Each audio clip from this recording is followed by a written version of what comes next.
The chair recognizes the gentleman from California, Mr. Aguilar, for an opening statement. Thank you, Mr. Chairman. Former President Trump's multi-part plan didn't stop with the states or with the Department of Justice. It touched nearly every component of our federal system, ranging from the courts to Congress to his own Vice President, Mike Pence. In the weeks before January 6th, Mr. Trump turned to the man who had served him loyally for 4 years. He embraced an illegal scheme proposed by John Eastman and others who concocted an unfounded legal theory that the vice president could reject Joe Biden's electoral votes during the joint session. When Vice President Pence and many others, including Trump's own lawyer, John Eastman, told him correctly that former President Trump spearheaded an unprecedented campaign to coerce him to do it anyway, ultimately culminating in a dangerous threat to Mr. Pence's life on January 6th. These are the Select Committee's findings with respect to the pressure campaign against the Vice President.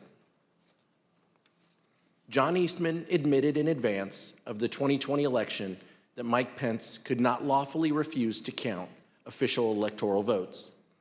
But he nevertheless devised a meritless proposal that deployed a combination of bogus election fraud claims and the fake electoral ballots to say that Mike Pence, presiding over the joint session, could reject legitimate electoral votes for President-elect Biden. But still, President Trump accepted and repeated Eastman's theory and used it to pressure the vice president to take unlawful action.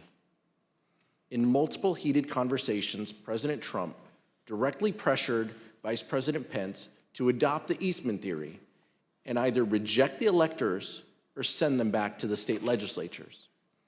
The vice president consistently resisted and repeatedly told the president that he did not possess the authority to do what President Trump directed. This culminated in an angry phone call on the morning of January 6th between President Trump and Vice President Pence, during which the former president repeatedly berated Mr. Pence by cursing and leveling threats. White House staffer Nick Luna was one of the many witnesses who heard the call as it happened. Take a listen at Mr. Luna's testimony. Did you hear any part of the phone call, even if just the end that the president was speaking from? I did, yes. All right, and what'd you hear? So as I was dropping off the note, I remember hearing the word wimp. Either he called him a wimp. I don't remember if he said, "You are a wimp, you'll be a wimp." Wimp is the word I remember. Something to the effect, the wording's wrong. I made the wrong decision 4 or 5 years ago.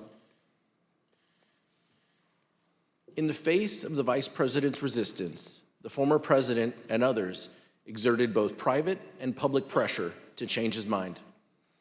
In his speech on the Ellipse on the afternoon of January 6th, former President Trump told the crowd that Vice President Pence needed the courage to do what he has to do.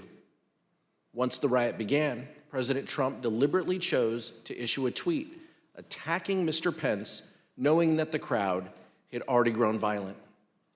Almost immediately thereafter, the crowd around the Capitol surged, and between 2:30 and 2:35 p.m., the Metropolitan Police line on the west front of the Capitol broke.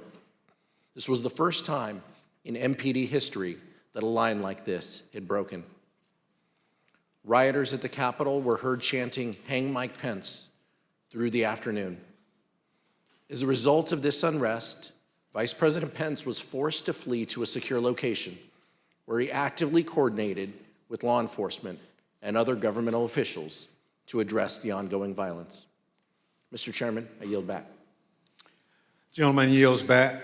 The chair recognizes the gentlewoman from Florida, Ms. Murphy, for an opening statement. Thank you, Mr. Chairman.